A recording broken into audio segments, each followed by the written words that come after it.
Hello and welcome to Sustain. I am here again at FOSSY, the free and open source software conference yearly run by Software Freedom Conservancy. This is his first year, and I'm here in Portland, Oregon, which is just completely sunny. It's amazing. It's actually really nice, especially as Vermont is entirely underwater. But yeah, it's just good to be here, and I'm here with a guest today. I'm Richard Littauer, if you didn't know that already, and my guest today is Adam Monsen, coming down from Seattle. Adam, how you doing? Doing very well, Richard. Thank you for having me. Thank you for coming on. So Adam, we just had a short chat before the podcast. Super cool. One of the founders of Seagull, which is probably one of my favorite conferences. Free every time. Stuff that people are passionate about. Seattle GNU Linux conference. It doesn't just mean GNU Linux. It means all of open source. As a seagull as their mascot. Is it a glaucous winged gull or an Olympic gull or a herring gull? Do you have a species definition for that? I have no idea. Okay, cool. Anything I missed when describing Seagull? You nailed it. Excellent. That's because it's amazing. It's coming out November 11th. It's going to be the 11th time. In person at the UW. UW, 2 fireplaces this year. Very exciting. Salt was keen to share that. So Adam is one of the drivers behind that. We've already talked about that on the podcast before. Go back to Deb Nicholson's episode, one of the early ones, to hear more about that. We're probably going to have another episode coming out in October to remind you to go to this free to attend virtual or in-person conference. Super exciting. Adam, let's focus on some other stuff. I know you're an author. What's the book you're working on? I'm calling it Steadfast Self-Hosting, Rapid Rise Personal Cloud. It's a manifesto for people who care about having their own data, not necessarily for privacy, although that's a common motive. The fundamental theory I'm trying to push forward, this concept of data sovereignty, I didn't make it up. But the idea is you have your own data for not just you, your small group, your family, your community, your project, your school. And with that, you gain power, autonomy, agency, freedom for the idealistic stance. But the approach is very practical, very pragmatic. So I love that concept. In practice, it's very difficult to get your data out of any of the monoliths that currently exist. And it's also difficult to have the tools necessary to effectively mine the data in a way that's immediately useful for you. Yeah. Can you tell me how you take that extra step of saying, get your own data to, oh, this is actually kind of cool and useful and fun? Yeah. There's no wrong place to start, but it's worth it. It's a worthwhile journey. It's something that's worth debating and questioning. It can be hard. Lately, it's become quite a bit easier. You can take out your data from quite a few places, and migration into different FOSS servers is possible and supported and encouraged quite a bit. I focus on Nextcloud quite a bit, no affiliation, but I think their software is great for hosting and sharing your own files. And they have a connector to grab your data off any of the big public clouds, for example. You can just migrate it right in, and they help you do that right in the software. So I think Next the same as Vercel? Nextcloud was a fork of OwnCloud. Okay, different. Okay, got it. Yeah, it gives you like kind of your own Dropbox or Google Drive, that kind of thing. It's great that you tell me how to do it easily. Yeah. What's the first step that I would want to do as a naive user trying to own my own data? How would I get started? Get my book, for sure. Very good pitching. Well, it is hard to know where to start. It's not that hard to start. But there's so many choices out there that it's hard to know what to start with and what's worth your time. So that's what I focus on in the book. It's designed to be not too long, not comprehensive. It's not like a massive Linux, how to do everything to a server manual. It's what you need to do to help the people you care about, your group, help them own their data, help them migrate it in, whatnot. And the first step to that is you have to get a piece of hardware and stand up some services so they can use it, so they can put it behind their phone, right? Their phone can talk to it rather than a big public cloud. You're locked in, whatnot. You want to have your data for you to pass on. We work hard to curate our data. So the idea is you could get my book and get a start at setting up your own server and services for your group. I've never thought about self-hosting my eBird data first and then using APIs to submit it afterwards. Would that change the way you think about your data or what kind of things? It would get me a whole lot closer towards building my app. So when I'm birding on the highway, which you shouldn't ever do, drive responsibly, people. Don't do that. You could just click a button and say, saw a crow at this time. It'll log the location and then it'll save it on my, anyway, that's just where my brain went. Long-time listeners, I apologize for bringing up birds yet again. There's lots of reasons to do it though, right? There's a chilling effect when you're trying to share something sensitive with a friend and you usually just give in to like, okay, just here's the doc, here's the link. I use Signal as much as I can. Yep, great. But after that, like Docs, like I use Google Docs for this podcast. Yeah. I really should be using CryptPad. Don't know why I don't. I just haven't made that switch yet. It's slightly harder, right? Slightly more hassle. Yeah. And then somebody else sees it and they're a little slightly more confused. I think Nextcloud is one tool it's kind of the current thing that fits that gap. Cool. But it does that for a lot of people. It can bring you up to speed by showing you familiar interfaces. Oh, here's a doc, here's a document. Yeah. And I can get at it from the web or from a mobile device. And I don't care where it's stored. But in this case, great. You've done the work ahead of time to set up a server and services. So you can trust where it is served. And it works quite well. I would say for me, I trust it more. It's more robust than when I did put things in the public cloud. I try not to. But again, you ask like where to start, why. Nobody's 100% anything. It's worth working on, I would say. So you're an author. Is this your first book? Yeah. Exciting. Why are you an authority on this subject? I've been curious for quite a while. I've been in tech for quite a while and done different things, used other people's servers. I've self-hosted quite a bit for decades, but never, I guess I would say, committed my family to going along with this with me. And they agreed to.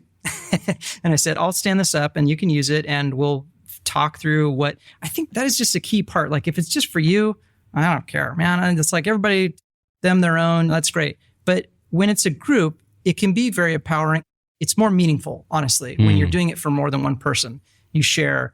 So what I did was I stood this up. I took the time to do it right and I kept it going. I wanted no unplanned outages for a couple of years. I tried to treat it like a real server where I've got customers and everything. Well, my customers are right in the house with me, and I already care about them. So that made it easy to 24/7 hour complaint line right there. Luckily, not too many. Cool. They're very understanding. They give me a lot of leniency, but they do make use of it also. They're the reason I'm doing this. And I hope they agree when they come see my talk tomorrow. Segueing a bit. Love that. It's great. Basecamp recently said that they've switched from being in the cloud to hosting their own servers. And as a result, they're saving $7 million over the next 5 years because the cloud never works for them. That's a business operation. That's a business shift. And, I used to host another podcast called Committing to Cloud Native where I talked about the cloud and I sort of stopped doing it at some point. But I'm just curious, have you thought about pitching any of the book towards businesses to host their own data as opposed to just individuals? Yeah, I think businesses are well aware. When at least the ones I've been in, we would always start with needs, budget, and then cost against cloud and self. And generally it comes to cloud hosting because of the convenience. You're just, I don't care where the servers are, the power, this and that. And then you kind of short-term jump on it. And then you're not thinking long-term. Because I think it is generally a short-term play just to throw it in the cloud.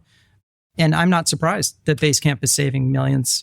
Other companies, it seems like, they get big enough and they have enough compute needs. It's usually compute, not storage, that ships them over into hosting their own. But I think the concepts are useful to businesses. I think people working in these bigger businesses, let's say mid-size, maybe a little beyond startup, but they are probably already familiar. And those people doing their sysadmin, adminning their cloud servers and such, they should walk through this exercise too. They should have a home lab. They should practice this stuff. They need to learn the fundamentals of sysadmin and containers and all the different ways to host and stuff like that. So I think they could find a lot of use out of this. I don't address businesses directly in this book, but I think Soho, small office, home office, smaller businesses could definitely make use of this kind of technology just to have their own cloud, have their own data and the agency that goes along with that. I'm not an industry expert on this, so this question may be naive. Would there be any benefit towards various small organizations and SMBs funding a cooperative data lake type thing as opposed to going with the loud cloud foundries, which we're going to charge more because they can, even though at scale they may actually have lower operating costs? Is there any reason to sort of think about running together with other companies to have your own open source data? Yeah, for sure. And not my area of expertise, but okay, I would say cool. For sure. Yeah, co-ops are great. Yeah, a number of people here at FOSSY are involved in or running co-ops. And yeah. There's a group in the UK called Redecentralized that's been working for the past 5-10 years on trying to find other ways to access and enable and make a standard of APIs between all the large data giants, Facebook, Twitter, Google so that you can actually take your data out of these things and also put them back in if you want, where it's much more plug and play, but you're the person who owns your data. Kind of like you can go to the doctor's office and say, I want all my records, and then take them physically out and hand them to your next doctor, which most people aren't aware. I'm curious, given that you're interested in helping people make the shift towards owning their own data, being sovereign of their own world, have you thought about sitting on any sort of nonprofit board or working for any of this sort of redecentralized type stuff to see how we could make a sea change to actually enable better API usage so we can get our data out of other companies? I haven't, but if they want me, game. Yeah, for sure. That's awesome. Compatibility is a huge thing. Interoperability, it flies in the face of walled gardens, lock-in. So that's amazing. Do companies participate in this, or is it more a third-party effort? More a third-party effort, okay. Foundation type effort. Just trying to figure this stuff out. Yeah. I was just curious where you were sitting on any of those sort of discussions if you're helping out. So, no, I would though. That's another great thing that we should question, we should work on, because our data is our own. I'm glad you brought up healthcare too. I mean, health records, I don't know. Tragedy. Oh my God. Every time I go to the doctor, I have to gather my own. You'd think that you just, can you talk to my last doctor and get that? Well, kind of. You do a records request. It's cumbersome. And I've heard in other countries that there are APIs. Yep. And you have the right to request. And not just they send you a CD or a huge sheet of paper, you get digital access. And there are free software EHRs that are very interesting. I want to use that. I haven't yet, but I definitely want to gather my own data. And then when I go to the next doctor, it's just like, here's the stuff you need to help me with this problem right now. Sheesh, not just for myself too, other people I care for. I mean, I'd want the same power. One more weird question, which is you mentioned the word sovereignty. Digital sovereignty is normally used in open source spaces to mean a lack of reliance on another country's technical prowess. So for instance, the Sovereign Tech Fund coming out of Germany, which is an idea to basically try and make Germany less reliant on American tech. Now, this could lead towards a balkanization of the space. That's not the goal, but it's one of the ways that the messaging is often used to get politicians to go along with having sovereignty. So I'm curious where you sit on the libertarian access of owning your own data and being sovereign as an individual versus actually thinking about being part of the same team as everyone else and working together to improve data access for everyone using current platforms. I think, to me, the free software problem or the struggle has always been international. And I love the idea that if I'm solving a problem in my own country, it crosses borders quite freely. So I'm hoping that my use of the term data sovereignty can overcome theirs. But no, I was not aware of that. And that's I mean, politics will always come into it. But no, I think while one would hope this would transcend politics and serve individuals and groups, small groups. But I've heard about government switching to free and open source software. And I mean, how wonderful that public code, public funds, public code, that kind of effort is so inspiring. I mean, It makes quite a bit of sense. Yeah. Thank you for dealing with my hardball. Sorry to ask difficult questions. Bring it. Keep them coming. I love it. Well, actually, we are running up on time. So I have a few more questions for you. One of them, where can people find this book? AdamMonsen.com, AdamMonsen.com is a good place to start. I'll keep updates going there. I don't have the website up for the book yet. It is content complete. Now I'm in editing and tech. That's amazing. Review, that kind of. Thank you. That's a lot of work. Good job. It's not a huge book. So part of the idea is around 100 pages printed right now. And I want to stay there, but I want people to be able to get print copies. And I'm working on publishing and distribution. If you're a publisher, actually, please contact me. That could be interesting. But so far, I'm planning on self-publishing. And the book itself, I think this is significant. The book itself is free and open. You can remix, you can rebuild, you can reprint even. The licenses will be pretty clear in there and hopefully very amenable to sharing. Because I also want to help other tech authors that are stuck, stumbling, not sure where to start. This is a starting point. The book build system itself is going to be free and open source software. You can build your own book with it. You could fill in the chapters and start your own. Thank you, Richard, so much for the time to talk. You already answered my second question, which is I can find you on AdamMonsen.com. Yes. Any other socials you want to plug? Nope. All right. Well, thank you so much. You can find that link also in the show notes. Adam, thanks for taking the time today. Good luck with the book. Thank you, Richard. Listeners, I hope you have enjoyed this podcast. If you're curious about FOSSY, where these were recorded, go to sfconservancy.org, to the Software Freedom Conservancy's website, where you can learn more about it. It's been really, really fun to be here and have these great conversations about free and open source software. Of course, if you've liked this podcast, please let us know. Like us on Apple, Spotify, or wherever you're listening to it.